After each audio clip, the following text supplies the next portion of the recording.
Hello, I'm Britt Udison, Executive and Artistic Director at the Loft Literary Center. Welcome to this live stream at Virtual Wordplay. I'm so glad you're here with us. Before we get started, I want to talk a little bit about what brought us here today. For the last year, the Loft staff has been working hard to put together an outdoor book festival that would have gathered 100 authors with 10,000 visitors in our neighborhood in downtown Minneapolis. As COVID-19 hit, we knew we had to think about everything we do differently, especially this festival. While we were disappointed that we wouldn't be able to gather in person, we became even more committed to supporting writers, celebrating new books, and finding new ways to assert the connective power of the written word. In a time of anxiety, we want to offer a powerful event for readers, writers, and booksellers. When we first approached our sponsors, their first question was, what is a virtual festival? And to be honest, we didn't know. Our founding partners, St. Catherine University and Star Tribune, agreed to make a leap of faith with the Loft. With courage, generosity, and vision, they have worked alongside us to figure out what this virtual festival might become. We are grateful to our sponsors and donors. Their generosity is incredible, but it is not enough.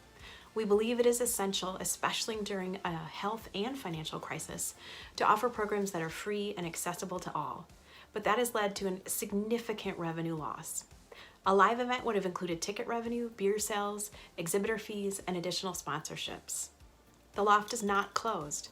We continue to offer classes, fellowships, conversations, support for readers and writers in addition to this festival. We are here to support the literary community, and we ask that you continue to support us. If you are able, please consider making a contribution to the Loft today. Thank you for being here.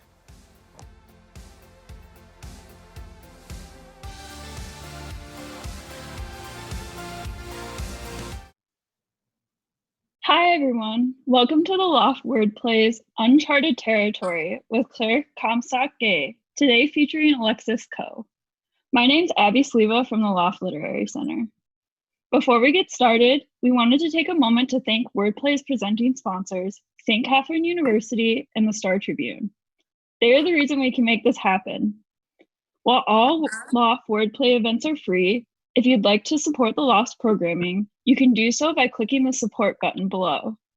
Conveniently, also using that button, you can buy Alexis and Claire's books. Claire Comstock-Gay's book, Madame Clairevoyant's Guide to the Stars, just came out this week, and you can order it today from our friends at Majors & Quinn. You can also buy Alexis's book, You Never Forget Your First, from Majors & Quinn. We will also be releasing next week's Wordplay programming after this event, so be sure to check loftwordplay.org to see what's coming next. And with that, I want to turn it over to the people you tuned in to see, Claire and Alexis. Thanks you guys for being here. Thank you. Thank you, Abby. Hi, Alexis. I'm so excited to talk to you today. Thank you for coming. Thank you for having me. I'm really excited. This is, as I told you, this is my first reading. I'm excited to be the one to do it. So before we get into the reading, could you tell us a little bit about You Never Forget Your First? You Never Forget Your First is a biography of George Washington, and the title comes from the subject line of my first email to my agent, and sort of best summarizes the book, which is, if I were to tell you couldn't say that George Washington was the great general, the first president, that he could never tell a lie, that he had wooden teeth, Then what could you tell me? And I did this because it's a crowded bookshelf. And he wrote back and said, okay, I'm listening. And I think that is really important, is like, we don't really know that much about him. We're not really engaged. And the question is why? And as I realized halfway through my research process, years in, I knew there was a male skew, but I am the first female historian to write a book on him in 100 years, and the first woman in 4 decades. And the reason that's significant is because whenever you have one group of people writing one story, they have blind spots, and they also don't really connect to a lot of different readers. And so the book is meant to be sort of the people's presidential biography, and hopefully the start of many. Yeah, I will admit to you that I didn't think I was going to be interested in a presidential biography, right? I think it's true for a lot of us. Yeah. Right. We think of that crowded bookshelf with the huge tomes, like serious tomes, right? And it's like, okay, not for me. And so it was really a delight to read your book, which is totally different and just really wonderful. Yeah. Thank you. Yeah, I think that people don't, the problem with like the reason that people don't connect with Washington, I think, is because you expect presidential biographies to be written a certain way, which is like all about American exceptionalism and like sort of defensive of him. And they have been, and they're also like 1,000 pages, but one can certainly do it differently and get people interested, because I'm sure you are interested in the presidency. You just haven't found like books that have been right for you. Right. I'm interested, right? You talk a little bit in the book about how much you're not a typical biographer, right? Who's like a man who grew up on the East Coast and all these things. How did you end up doing this work?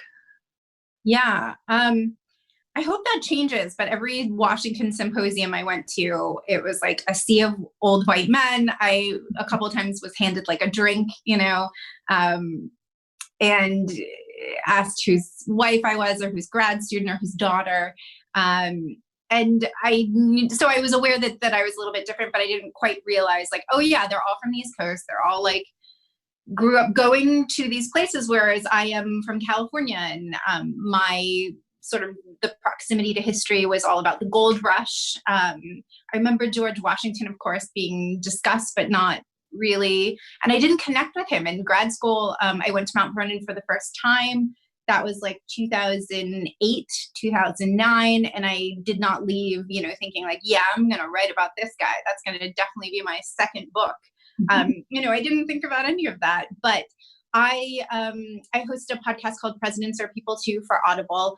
And to prepare for it, I just rely on these old tricks I learned in grad school, which is read 3 or 4 biographies in conversation if you need to become a quick expert. Because in theory, 3 to 4 different historians should have 3 to 4 very different approaches.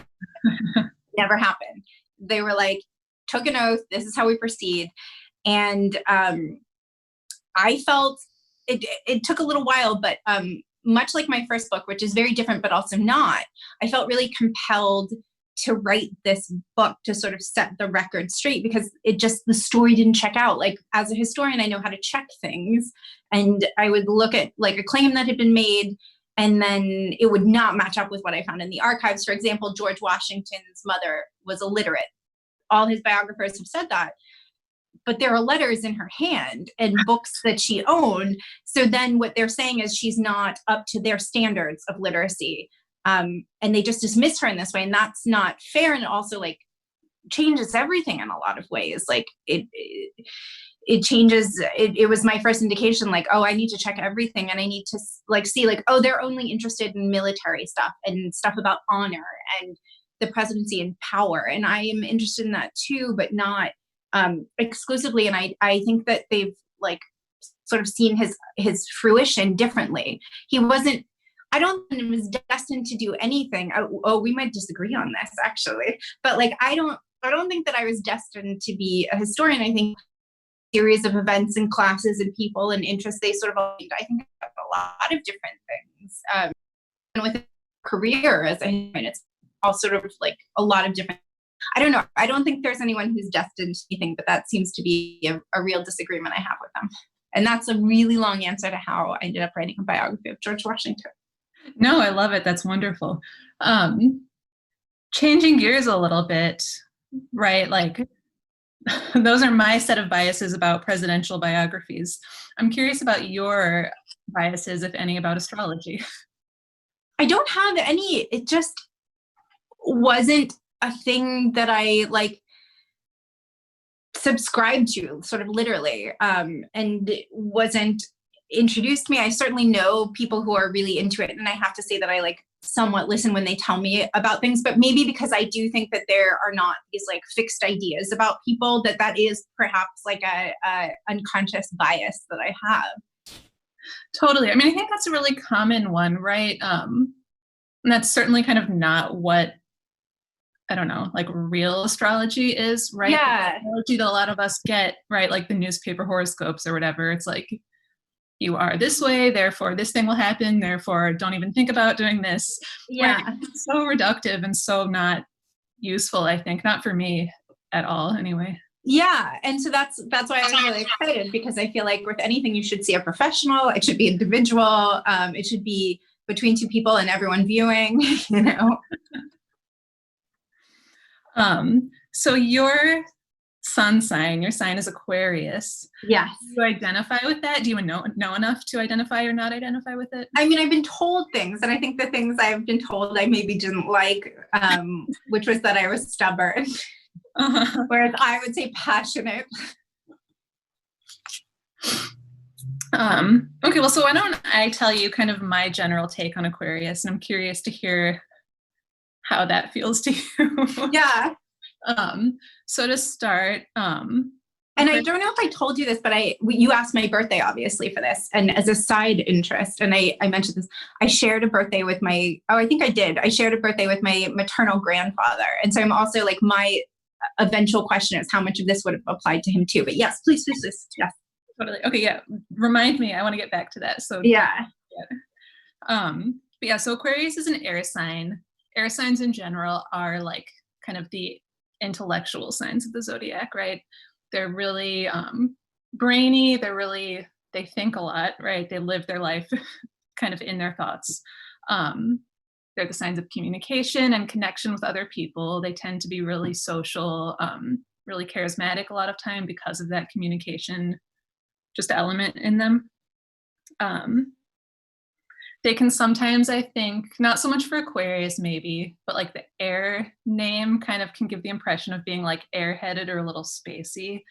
And I think that's sometimes, but not often, very true, right? It's more just the brainy thoughtfulness, if anything. Interesting. Yeah, how's that feel? So far it feels like right. I don't know. I am, well, a story I tell myself about myself is that I am social, but with like a small group. Mm-hmm. So I have, I feel like I have a good network, a wide network, but I would say that I'm in contact with like the same 8 to 10 people all the time. And that when I think of people I'm going to actually like see socially, it's a very small number. Like that probably even shrinks. I don't necessarily think I am charismatic, because I think of someone like George Washington, who like no one can describe why they like wanted to listen to him, or why he was the only man, or why he was exceptional, but he was just clearly charismatic. And I think it's something you can't really describe, but I would say that people enjoy coming to my speaking events. So maybe there's something there that I should admit or something, but I mean, I feel right. I've known you for 5 minutes now, and I'm very charmed by you, right? Like this is thank you. I mean, I'll take all of it. I'll take so far. I think I don't know about the airy, like the sort of airy nature of it, but I do think that I have a tendency to be in my own thoughts and to be spacey, which some people blame on being a Californian, which I think is rude. And but I can actually also see that. So far, I'm applying everything. And so Aquarius specifically, right? There's 3 air signs. And so Aquarius, kind of, narrowing down now, is kind of the Californian of the zodiac. Say. Nice. In addition to that airy quality, there's also like a real kind of utopian bent, right? It's like the sign of real like future forward thinking. It's a sign of technology, right? It's the sign of kind of progress and revolution. There's that, that song from the musical Hair, they sing about Aquarius, like yeah, that's a real astrological thing. There's a reason that's the one they sing about. Nice. And so I think, if there's like just to totally be stereotypical about it, right? There's like the hippie, or kind of like the UFO researcher, or like the tech company CEO, right? Like these are the Aquarian figures, all very Californian, I think. Yeah, for better or for worse. Yeah. Yeah.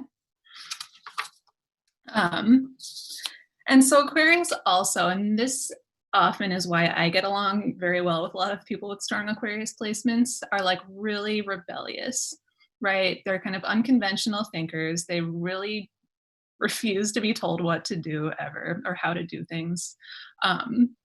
They're kind of I mean this in a nice way, right? Like they're the weirdos of the zodiac a little bit. Nice. Yeah. I would say that all totally checks out. I have like, I've never really worked in an office, and like my big like job, like 9 to 5, was I was a research curator in the exhibitions department of the New York Public Library. So I wouldn't say that like wherever, like it was very encouraged to be a weirdo and like to be eccentric and protect your little domain. And I think that that I am my own boss, and I have been for a really long time now. And I don't mean to be rebellious, but I do really feel bold. I don't even think of it as bold though, because I think as women, we tend to describe being certain of something or quite confident in it as bold, like 50-fold bold women who could, and I sort of think that's like, I think a lot about the way that we describe things in general, but also of course gender. And I wonder if that's true, but like with, for example, the biography, I used some words and some like things that other people wouldn't, because I felt like those were the best to get across what I wanted to get across. And I was not afraid to sort of take on esteemed people, Pulitzer Prize winners, all of these things, because I don't think that one should just be reverent and quiet. I think if there's something to say and you bring your, I would say, notes in the parlance of our time, if you bring receipts, then you should. And so I do feel like, while I'm not like a revolutionary in the sense of like I'm going to start a war or I'm going to like canvass for Bernie Sanders, I do like feel quite certain about things and unapologetic about endorsing them and talking about them, for sure. Yeah, I mean, I definitely like see that in the book, I think. Right? Yeah. It's cracking up so much, like the Thyman. I don't know if you want to talk about that. That's so funny and so, like, again, not rebellious as in like, oh, I'm out. Yeah, no, I wasn't. It was just, I needed a way to talk about them, and I didn't really know yet. And I hadn't like planned on inventing a term. That was something I specifically remember in grad school reading about how certain, like who introduced this term or that term, and thinking like, oh, I'll never do that.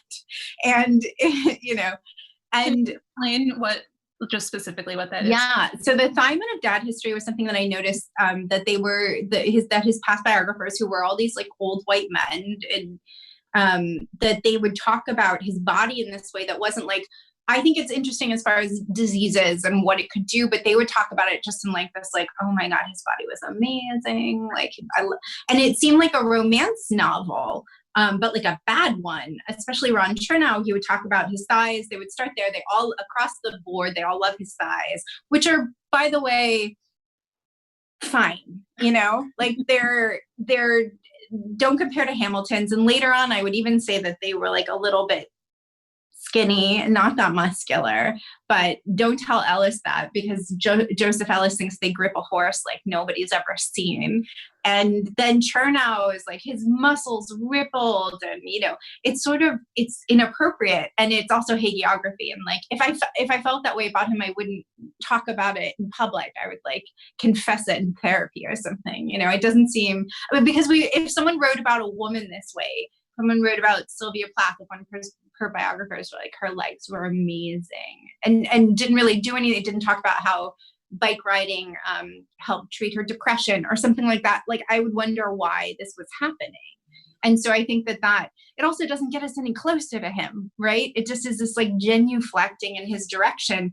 And that's, I think people who aren't inclined to read presidential biography read it and they open up the book to that page and they're like, cool, this isn't for me. Like, I don't really want to read 20 pages about his body. That's fine, you know? Yeah.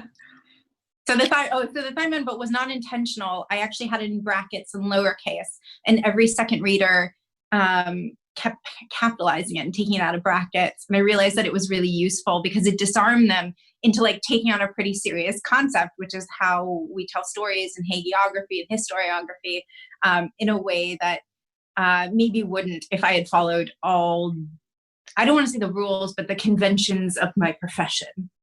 Yeah. Well, and I definitely, I think not, you know, rebelling in whatever small way against the conventions of a profession, right? Like, that's a micro world in a lot of ways, but that's still the same kind of, right? It's still the same kind of not doing things by the rules for good reason, I think. Yeah, totally. But so, yeah, I think looking at your broader chart, I was delighted to see that you have 3 planets in Aquarius. It's not just the sun, it's also the moon and Mercury. The moon is kind of the second most important planet, I would say. It's like your planet of feelings and emotions and your inner life. Mercury is the planet of communication. So for writers, I think, of any kind, that's often a really useful placement to look at. But you also have 3 planets in Libra. That's an air sign too, so it's also one of the really brainy, smart ones, I think. And one of Libra's kind of most abiding concerns is fairness and justice, right? It's represented by the scales. It's all about kind of balance on one side, but also fairness and kind of writing the record, which seems very much like one of your concerns as a historian. Story checks out. Definitely. I get really upset when I feel like anyone in life has been wronged. And I especially get upset in history when I feel like someone has been mischaracterized. And it's unfortunate but then sometimes I'll see this kind of person in the archives and how it did them such a disservice. And I'll like really try to control myself and just know I'm right, but not need to tell everyone about it. But for example, Mary Lincoln, one of her things was, you know, she was pretty poorly maligned by a lot of people during her time. And she would write these really long letters complaining about it. And Benedict Arnold and all these other people. And it really didn't help them. George Washington was sort of the same. He hated when being criticized, and he had all these impulses, and he always thought that people were like messing with his money and his reputation.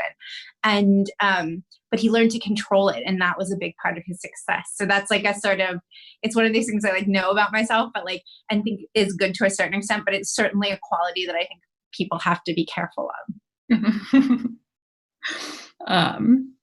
So I wonder if you want to look at George Washington's chart with me really quick. Oh, hell yeah. I told Mount Vernon, they're very excited. So I think just because we have limited time here, I just want to look at like the big 3 most important placements. I'll tell you really quick what like the classic interpretation would be. And yeah, if that kind of checks out to you based on your research. Sure. So I'll start with the sun, kind of his biggest sign, right? Yeah. Sun's in Pisces. And so that is the sign of like emotion and intuition. Stereotypes are like maybe unfair stereotypes, right? Is the sign who's always crying and the sign who's the most psychic out of all the signs. Interesting. He only is on record crying once. Maybe this is what we don't know about him, is he like cried a lot in private. Yeah, I was surprised to see that Pisces, because that's not the story at all, right? Like, Yeah. watery, intuitive person. No, but he could, I mean, that's the funny thing though about him is his biographers are like, he's so hard to know. He like kept too much, he played it close to his chest, and he did professionally, as like we all try to do, which is quickly disintegrating in this new world. But he didn't, in his personal letters, I found that he was like really vulnerable and like free with advice, and would tell people about his life and why he feels this way. So maybe with like a very select small group of people, he was perhaps an oversharer. Okay, so next up is the rising sign. This is the sign that's kind of like your public face to the world, right? Sure. Sometimes it aligns with your like inner self, sometimes it's a little different. So his is Taurus. That's an earth sign. These are people who have like a strong aura of kind of steadiness and stability.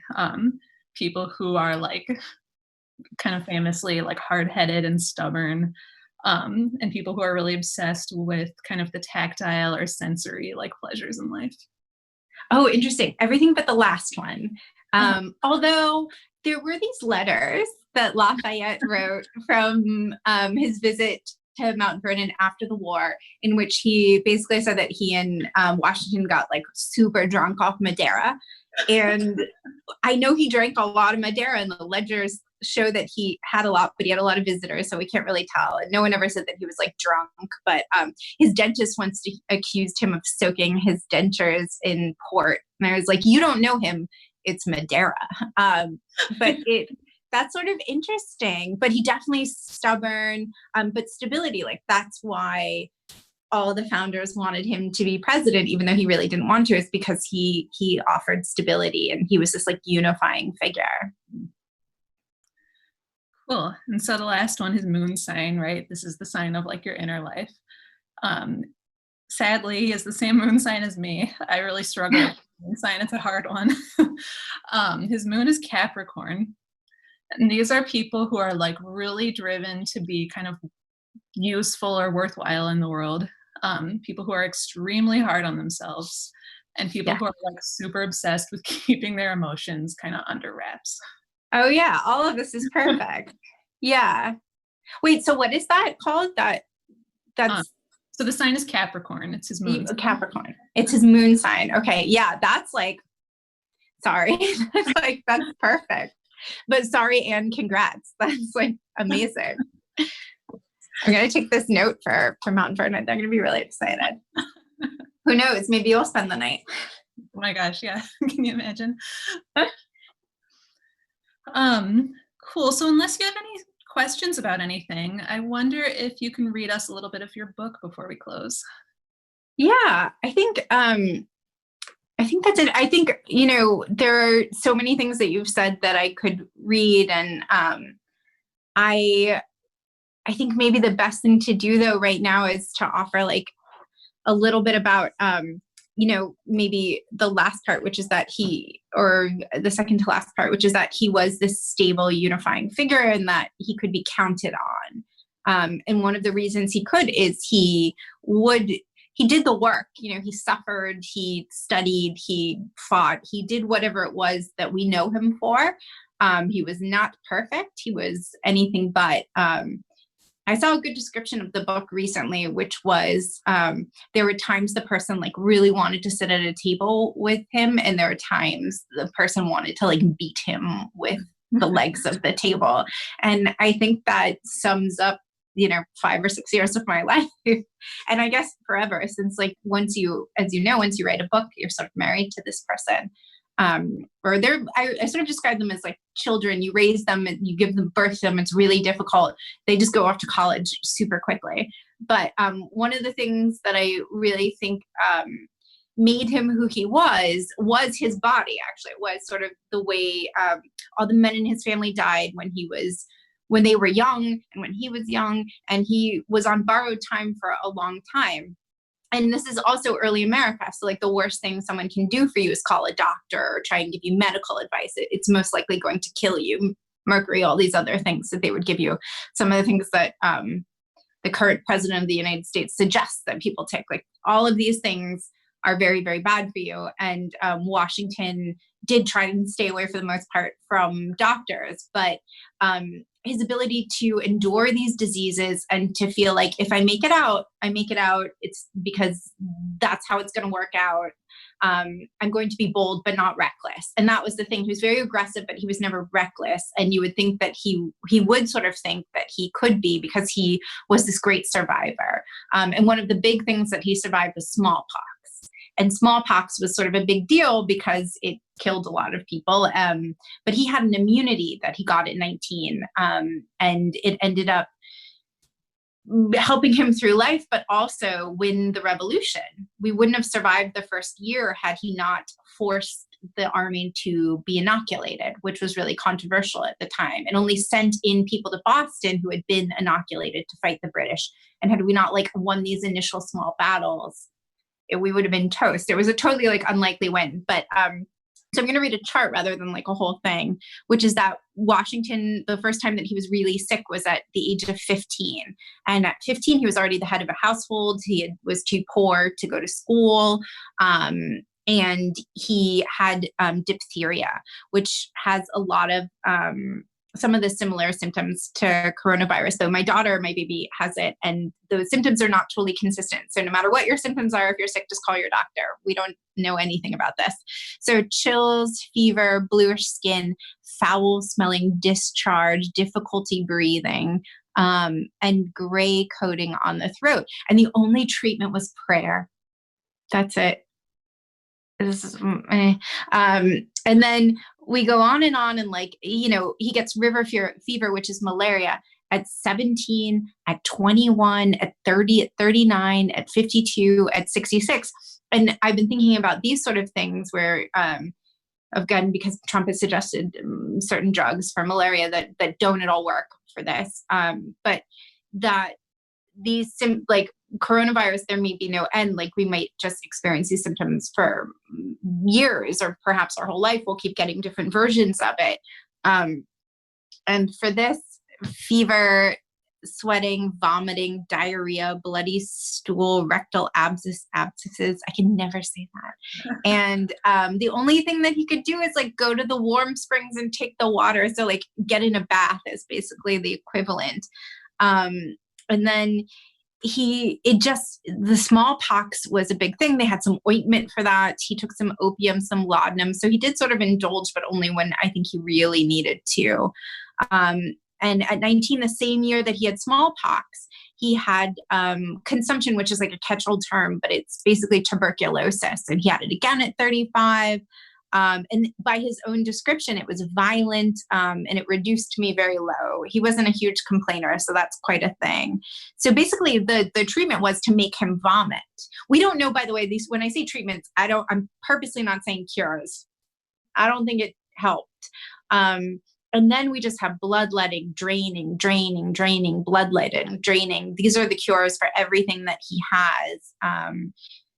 For the rest of his life, and until the fatal one. And I think it's just worthwhile to see that someone endured so many things, didn't have an easy time. Some of these went on for months, would recontract them throughout his life, but he survived. And perhaps that is life. But one can do things, one can accomplish some things as he did, and still be okay.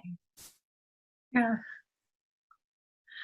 Well, that is so wonderful. Thank you for talking to me. It's really fun for me to get to use astrology in all these kind of funny, off-label ways a little bit. It was awesome. I think it's great. You should read all the presidents. It would be a good book. Awesome. Well, thank you so much, Alexis. Thank you. Good luck. Stay well.